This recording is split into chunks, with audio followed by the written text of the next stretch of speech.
Parlons maintenant de la mémorisation continue de la connaissance. La connaissance étant un ensemble d'informations et un savoir-faire d'un expert, il faut la mémoriser continuellement avec une démarche bien spécifique. C'est la raison pour laquelle il faut cumuler ce savoir-faire pendant des expériences en utilisant une démarche bien particulière.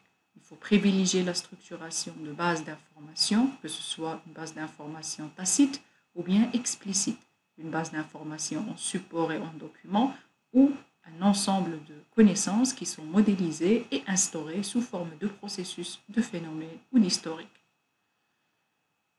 Il faut absolument mettre l'accent sur les expériences passées et les mettre à la disposition des autres pour un accès plutôt que modéliser une connaissance qui est déjà existante et déjà statique.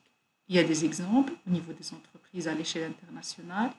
Airbus, par exemple, il a mis en place un système de gestion de connaissances qu'il a appelé EADS Airbus. C'est une base documentaire composée de fichiers, produits, fiches de clients, lexique spécialisé, avec un moteur de recherche sur les documents internes du groupe et un accès possible à la base de données. C'est une façon de voir, c'est une conception de la part de Airbus pour mettre à la disposition de ses différents collaborateurs, experts, clients et différentes parties prenantes cette mémorisation continue de la connaissance. Expliquons maintenant le processus de gestion de connaissances dans une organisation en général. Donc, le processus, il commence par la collecte des informations qui sont disponibles, c'est des informations de production, c'est des informations des clients, c'est des informations de tout ce qu'on peut collecter au niveau de système d'information comme vous le connaissez. Par la suite, il faut faire circuler ces informations. Ces informations, ils circulent sous deux différents flux. Un flux normal qui est les informations retenues pour les faire traiter par la suite et pour les stocker dans des documents ou des bases de données documentaires, ce qu'on appelle la mémoire de l'organisation. Et il y a un processus à partir duquel l'information qui est mise en place en circulation, donc on collecte à partir de ces informations des connaissances et des compétences et on les modélise et on les met tout de suite à l'intérieur d'une base de connaissances. Donc là, si on fait le lien, on s'aperçoit qu'il s'agit ici des informations qui sont tacites et il s'agit ici des informations qui sont plutôt explicites déjà dans des documents.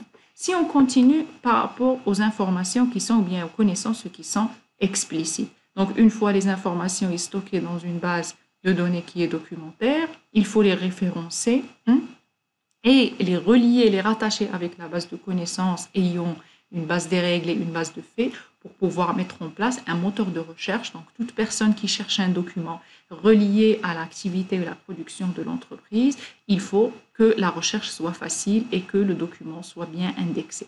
En ce qui concerne les compétences, il faut les modéliser et c'est là où on va introduire notre méthode de modélisation de connaissances pour voir comment on modélise les connaissances et les compétences et les mettre en place au niveau d'une base de connaissances. Ces mêmes documents, ils permettent de produire des produits et des services. Ces produits et services qui sont mis en place, ils sont commercialisés et ils sont vendus au client final et on collecte bien évidemment des informations concernant cette activité de commercialisation des biens et des services. Comme vous le voyez, la raison principale ou bien l'objectif principal, il n'est pas négligé. L'objectif de création de valeur, il est là. Et les informations concernant cette création de valeur, ils sont aussi mises au niveau des informations disponibles pour reprendre leur cycle et pour éventuellement être au niveau de la base de connaissances, mais aussi s'ils sont explicites, il faut les mettre dans une base documentaire. La base de connaissances n'est pas une finalité en elle-même. La base de connaissances, elle aussi, il fournit des informations, ou bien il permet d'extraire des informations qui sont remis au niveau du cycle de production normal.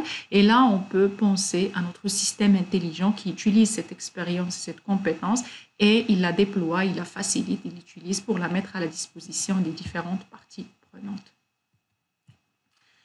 C'est la raison pour laquelle la méthode MASC a vu le jour ou bien a été mise en place. Et donc, la méthode MASC, c'est un ensemble de modèles pour formaliser la connaissance, qui permet de faciliter la compréhension ou bien la compréhensibilité par des personnes qui sont interviewées sans formation préalable.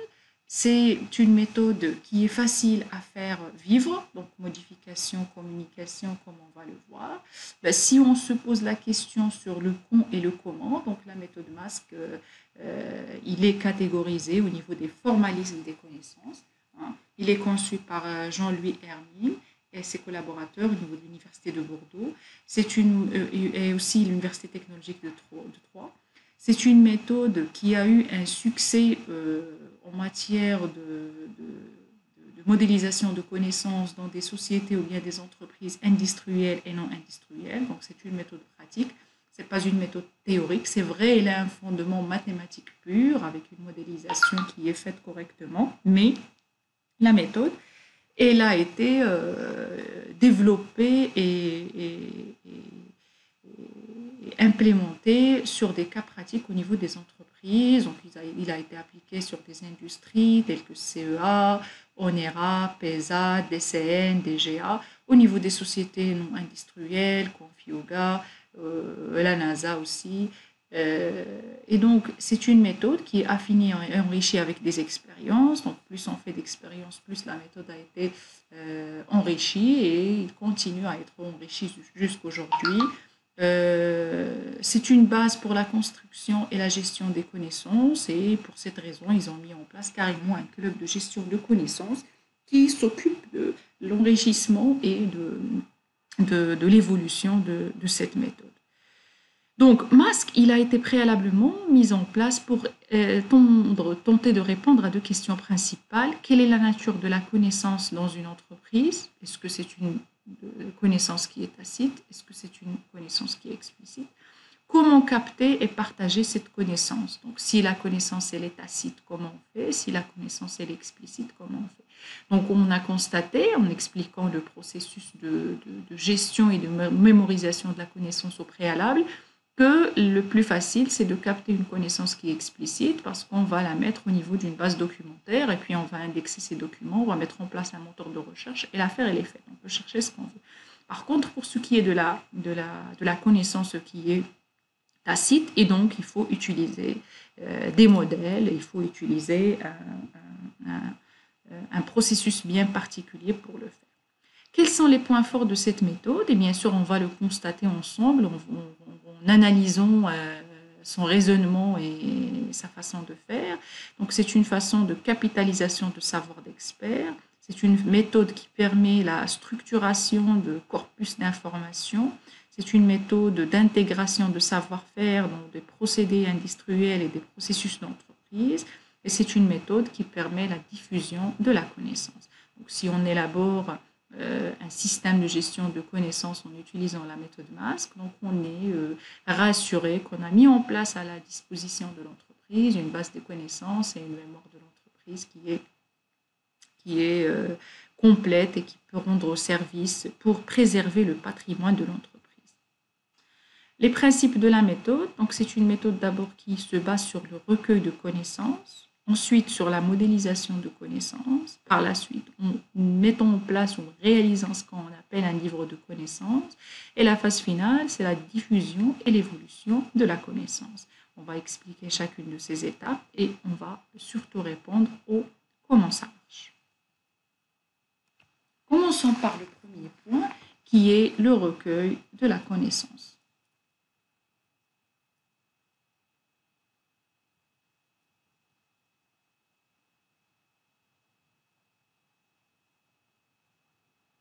Donc, le recueil de la connaissance au niveau de la méthode MASC, c'est un recueil qui se fait auprès des sources de connaissances de l'entreprise. Les sources de connaissances, c'est des experts, c'est des spécialistes, lorsqu'on dit experts et spécialistes, c'est pas forcément des spécialistes top management ou bien des spécialistes pour des expertises qui sont très pointues, mais ça peut aussi être des techniciens avec une expérience, ça peut être un agent de service qui fait une tâche bien particulière avec un background assez important qui est vital pour l'entreprise, etc. Et ça peut aussi un recueil qui se fait à partir des documents de référence. Et donc, le recueil de connaissances est une tâche très importante. Il est très important dans le sens où ça nécessite de nombreuses interviews. Donc, il est basé sur un principe sur le, le questionnement, ou bien un recensement de besoins directement en posant des questions, en interviewant des personnes qui sont concernées ou bien des sources qui sont concernées avec des actions de mobilisation, de mise en cohésion, de consensus, etc. Et ce n'est pas une tâche qui est facile dans le sens où la réalisation des entretiens, il faut d'abord commencer par choisir les bons acteurs. Quels sont les acteurs qu'on va interviewer? Et puis, une fois cet entretien il est élaboré, il doit être riche, il doit être suffisamment documenté pour nous permettre de faire de la modélisation et de pouvoir faire la validation et la réalisation du document final qui est le livre de connaissances. Donc, parlons un petit peu de cette phase d'entretien. Donc, le principe des entretiens, donc le cycle de modélisation, c'est un cycle de modélisation-validation. Donc, c'est pas, normalement, il ne faut pas faire des entretiens qui sont très étendus successivement à la fois, mais de préférence faire un interview, modéliser le processus en question, ou bien le phénomène en question, ou bien les concepts en question, et puis reprendre l'interview. Donc, le maximum d'interviews selon la méthode, c'est 3 heures. Donc, plus de 3 heures, ça déborde un petit peu, ça devient difficile pour les personnes, pour les deux acteurs. Et donc là, lorsque je parle de deux acteurs, il faut faire très attention. Donc, on a l'ingénieur de connaissances, c'est la personne, c'est l'ingénieur qui va collecter cette information, qui va faire le recensement, qui va récolter ce besoin ou cette expertise. Et il y a l'expert, ou ce qu'on appelle le sachant, ou bien le spécialiste, qui va donner son retour d'expérience, où il va expliquer son expérience. Après ces 3 heures d'interview, donc ça nécessite au minimum 2 jours de modélisation. Ce que j'ai dit 2 jours, ça dépend bien sûr de l'envergure de la connaissance qu'on veut modéliser, combien de processus on va aborder, est-ce qu'il y a plusieurs phénomènes dedans, etc. Et puis on fait de la validation avec la personne elle-même jusqu'à ce qu'il n'y ait plus rien à ajouter. Donc parfois on peut arriver jusqu'à 5 à 7 entretiens. Les entretiens sont de préférence enregistrés, donc c'est pas très malin de faire un interview questions-réponses sans rien instaurer. Donc il faut enregistrer un enregistrement audio ou bien vidéo même parfois. Écouter, laisser parler la personne expert. Ne pas perdre de temps dans la prise de notes, parce que si on fait la prise de notes, on est face à une expertise, à un domaine qu'on ne connaît pas. Ça rejoint un petit peu ce qu'on fait lorsqu'on fait le recensement de besoins pour une application, mais les choses sont beaucoup plus compliquées dans le sens où on est en train de collecter une expertise, un savoir-faire pour le donner par la suite aux gens, et il faut que ça marche.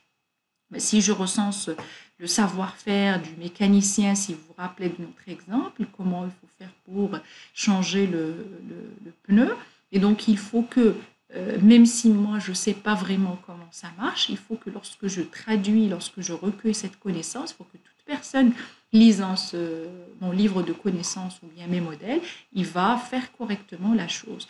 Et si on projette ceci sur des exemples de nucléaire, sur des exemples de technologies pointues ou bien d'industries très particulières dans l'automobile, dans l'aéronautique ou autre, et donc la tâche il n'est pas assez évidente. Et donc il ne faut pas perdre de temps dans la prise des notes.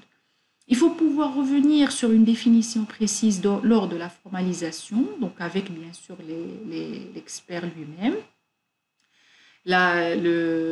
L'ingénieur de connaissances, il ne doit pas juger les connaissances, il ne va pas dire ça c'est vrai, ça c'est faux, à moins que lui aussi il est expert ou sachant, et c'est très particulier. Les enregistrements, ils doivent être confidentiels jusqu'au moment où la modélisation est faite correctement et la diffusion se fait selon une stratégie de l'entreprise. La publication des modèles se fait avec la validation de l'expert lui-même, et avant que cette validation ait lieu, normalement, on fait ce qu'on appelle un peer reviewing, tout comme résultat scientifique. Donc cet expert, il choisit des personnes, d'autres experts, peut-être à l'international, peut-être dans l'organisation elle-même, peut-être des collègues qu'il connaît, pour valider ce qu'il a dit. Ben, s'il dit que voilà comment on fait pour changer le pneu de secours, et donc il faut faire appel à deux experts qui eux aussi, ils savent très bien comment faire pour changer le pneu, et eux, ils peuvent valider ce que cet expert a dit. Peut-être il y a des oublis, peut-être des choses qu'il a négligées ou autre chose. Donc, ça permet de compléter. Et donc, le modélisateur, normalement, il ne connaît pas le métier. On n'est pas censé être un expert en nucléaire pour recenser, pour recueillir la connaissance en nucléaire, non pas en chimie, non pas en aéronautique, mais il suffit d'avoir les bonnes pratiques et d'utiliser la méthode correctement.